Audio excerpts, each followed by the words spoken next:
Hello. Today I have some knives here, and I'll tell you why in a minute. This is a metal tin, and it is a set of knives by Old Timer. And I don't really know anything about this company.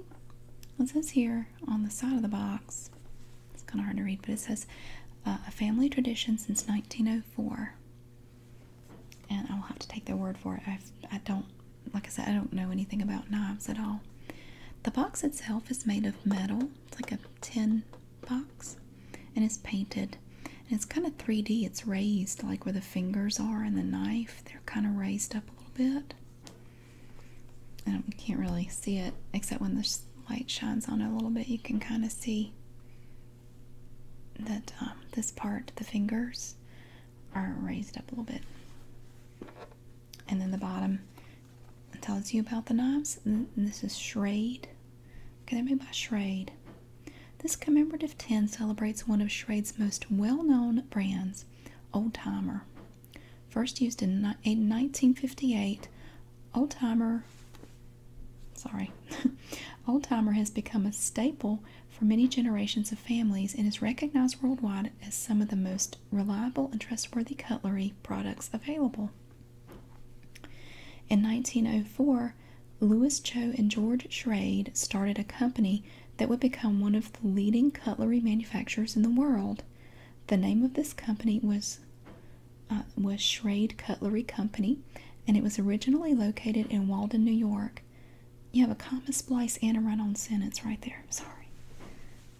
I wish they'd let me proofread this before they put it on all these boxes, all these tins. In 1914, Felix and Michael Mirando, along with business partner Dominic Fasano, began the Imperial Knife Company right down the road in Providence, Rhode Island. During 1941, Ulster Knife Company, which had been manufacturing knives in Ellenville, New York since the 1870s, was acquired by Mr. Albert Bayer. In 1942, Ulster Knife Company and Imperial Knife Company joined forces. Their new name became, there's another one. That should be a semicolon. Their new name became Imperial Knife Associated Companies. Shortly thereafter, in 1946, Mr. Albert Bayer purchased the Schrade Cutlery Company from the Schrade brothers, which was promptly renamed into the Schrade Walden Cutlery Corporation, eventually becoming a division of Imperial Knife Associated Companies Group. I had no idea there was so much activity in the knife business. Schrade Walden Cutlery Corporation found a new home when it was relocated in 1958 to the Ulster Knife Company facility in Ellenville. This combined factory produced both Walden and Ulster products until 1972, when the Ulster stamped product was discontinued. The use of the Schrade Walden stamp on products was discontinued in 1974, and since that time, Schrade has manufactured using the Schrade and other Schrade Plus Tang stamps. Never heard of that. In 1985, Imperial Knife Associated Companies became Imperial Schrade Corporation, eventually becoming a leading division of Taylor Brands LLC. Today, Schrade has reconstituted some of these well-known brands, while continuing to grow and maintain a well-earned reputation for quality, value, and customer service. We hope you enjoy this product and thank you for your patronage. Sincerely, Stuart A. Taylor, President of Taylor Brands LLC. Mr. Taylor needed a proofreader for that. That's the first time I've read it. This knife set was given to me by my dad. I was up at his house recently and told him that I wanted to do a certain kind of video, and he's just fascinated with these videos. He thinks it's really cool. And I said, do you have a knife I could borrow? And I wanted a knife that was good and sharp, but easy to hold. And he said, here, let me give you this. And he brought me this. He had this stuck away in a drawer, and I said, I don't need anything that fancy. And he said, well, just take it. You know, somebody gave it to me. I don't need it. I'll never use these. Just take them and do whatever you want to with them. So that's how I came to be in the possession of this nice little box set here. And I'm going to show you what the knives look like. It's really cool. I said, no, really, I just need to borrow like one knife for a week or two. And he said, just keep it. And that's what with my dad, you just say thank you and take it. And it's really cool. Check it out. You get 3 knives. You get small, medium, and large. And see, they have different blades on them too. 720 TY Dog Leg Jack, 180 TY Mighty Might, and 610 TY Slim Premium Stock. I don't know which is which. Again, I know absolutely nothing about knives. But he gave me this nice set, and they're encased in black velvet. I have not taken them out. I haven't even touched them.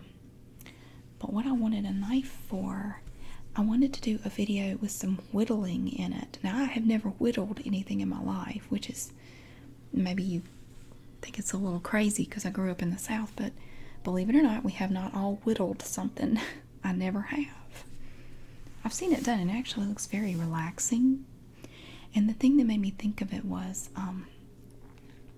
I got off work one day, it was probably 2 or 3 weeks ago, and I walk into my car, and I pass this man sitting kind of on not a bench, but it was like a high wall, and there was a little garden area, and he's sitting on that wall whittling, and it was just so weird because it was so out of context. This is not a place where you would ever see anybody whittle. It was just so weird. It was like one of those moments that makes my brain go, hold on a second, hold on, stop. What on earth is that man doing? And I just stopped and stared at him. I didn't mean to, but my brain said, okay, stop. Something's weird. Why is this man whittling right here? It was really weird. He wasn't bothering anybody. He had a stick and he was just whittling away. And it was just so strange. And then I walked on and I thought, you know what? I've never whittled in my life. That's really a shame. I should try it because it looks like he's really enjoying it. It looks very relaxing. So that's how I came to ask my dad for a knife. I only wanted to borrow a knife. They gave me this nice set. And there are little holes in here in the velvet where you can stick your finger in there and pop it out. See? Like that. Very easy. And it shows you the 3 blades here. And I have no idea what you do with the different blades. Honestly. Oh, wait. It appears that there is something down in there that should come out. I hadn't planned on taking anything out. But I don't know if you can see it. But down in that groove, there are these little rubber things.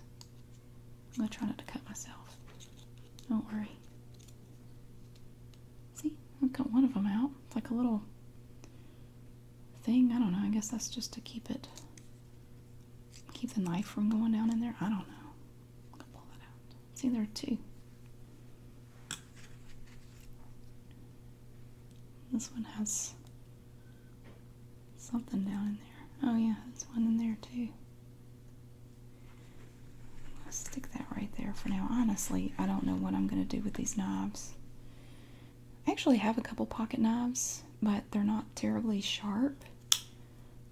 And I just wanted to borrow something that was sharp. I think this would work.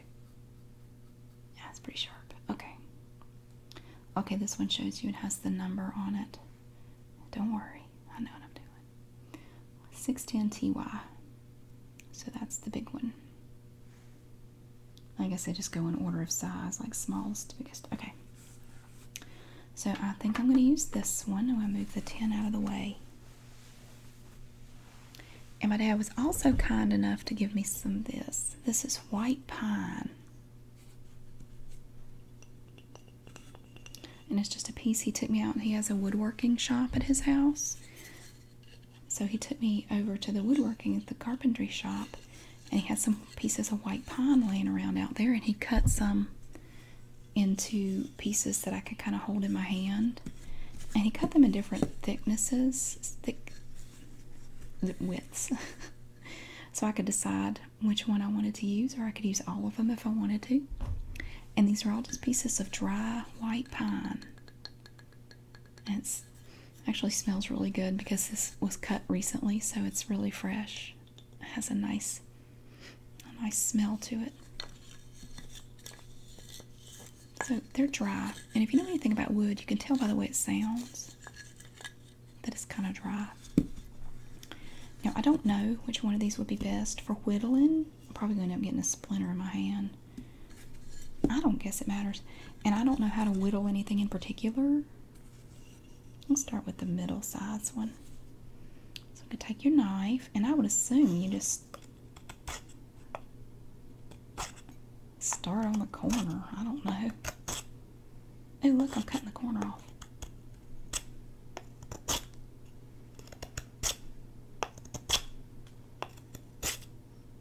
Yeah, I made a little curly thing. It's curling up the wood. Look at that. Don't worry, I have a vacuum cleaner.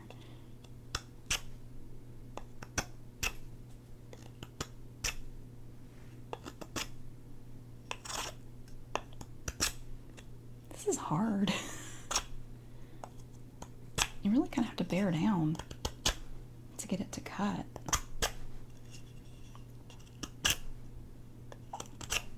It's got some knots in it.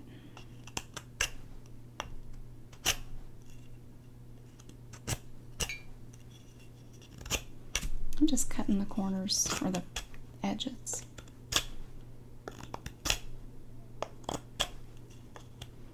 It's harder to cut down at the end because the knife seems to go away from the wood.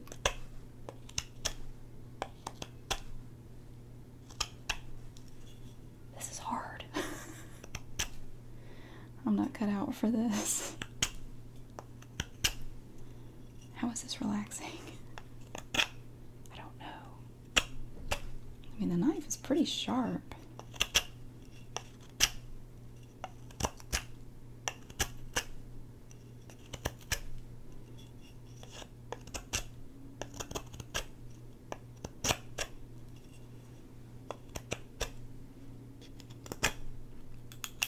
Oops, oh dear. See, now I would think this would be a problem if you were trying to whittle something in particular. The wood kind of flaking off like that.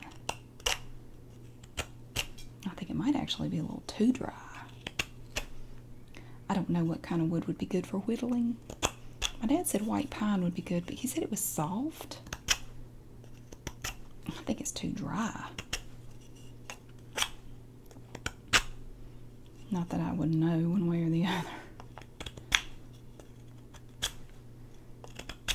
No, in my lifetime I've run across a lot of people that have preconceptions or preconceived notions about people who grow up in the South, and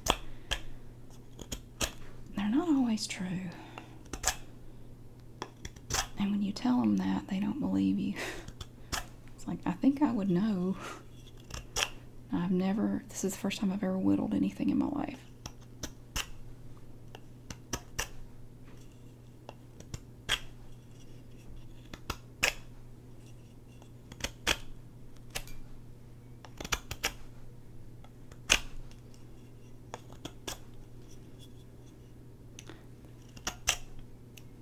Somehow I saw this going differently in my head.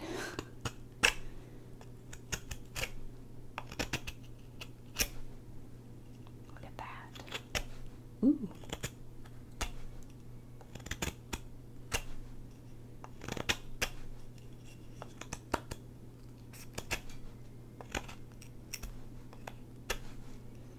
Oops, a little notch. Well, I tell you what, this would be one way to dull a knife really fast, I would think. The knife's holding up like a champ, though.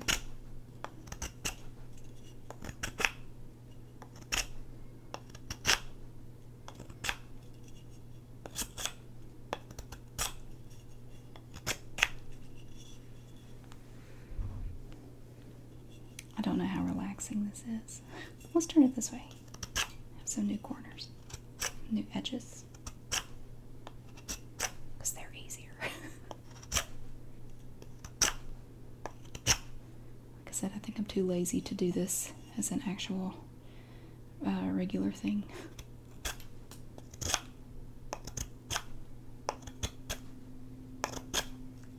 Well, cutting that off makes this easier to grip, more comfortable.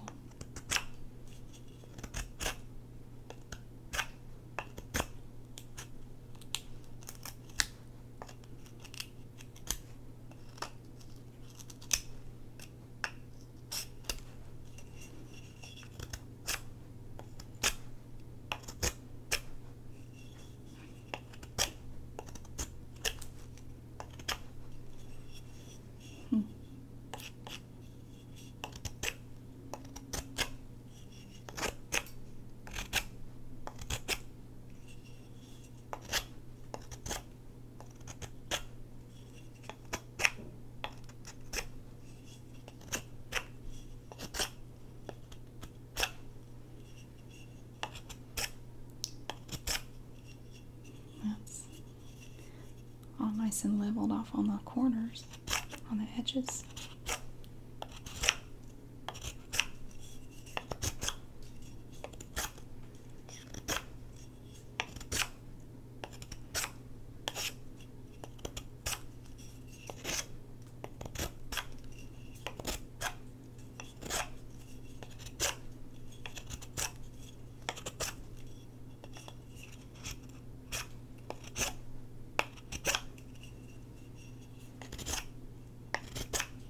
You know what? I can get down with this. I can get into it. Maybe I was wrong about it. It's actually pretty cool. Now that I've kind of gotten into it a little bit.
How rounded that is. That's really neat. I've rounded the corners off. That's very comfortable now to hold. It's not all splintery, except for right there.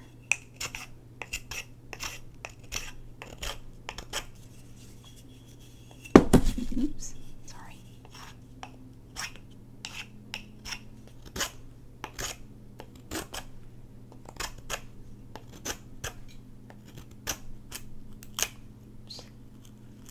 Get off.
just getting more and more rounded on the edges.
Well, this sound may not be for everybody.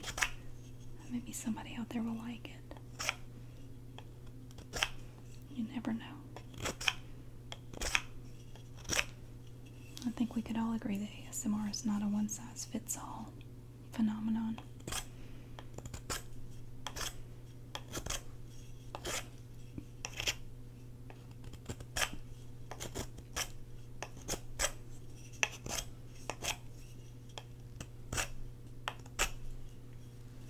That looks pretty good.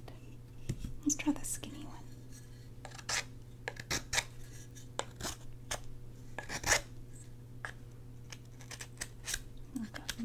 Notch right there.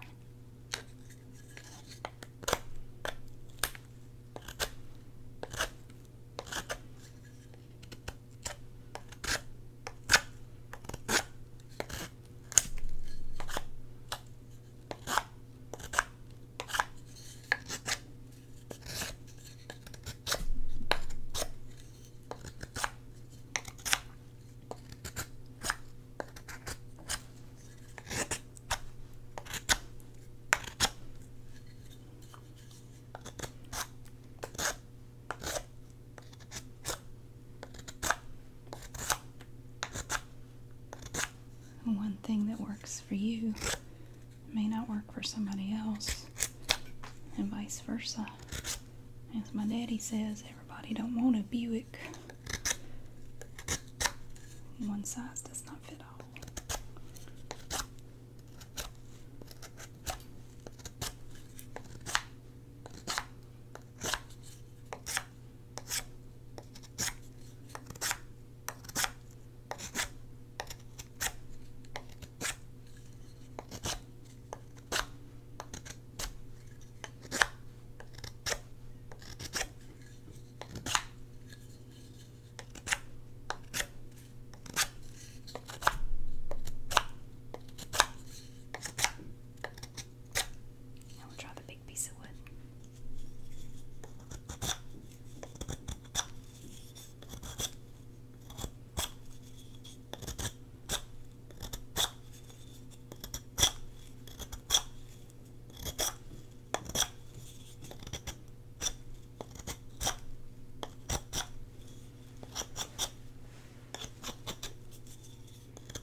Oh wow.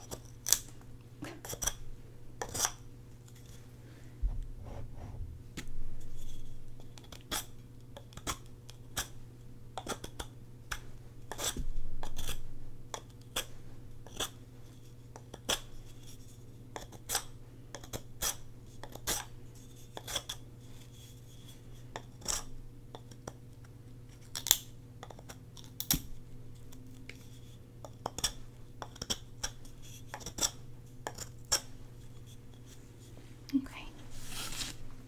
I whittled them down a little bit.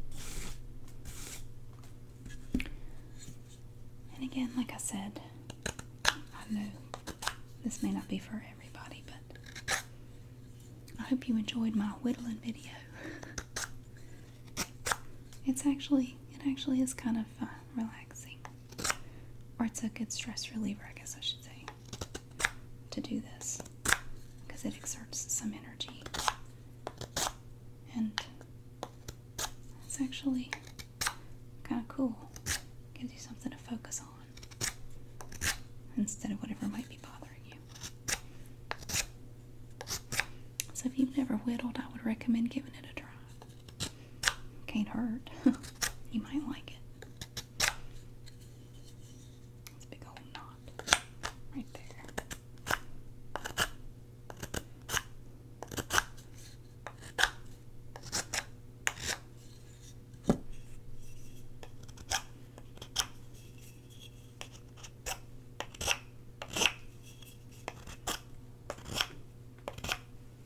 Thank you for watching my video, and I hope you enjoyed it, and I really hope I see you again.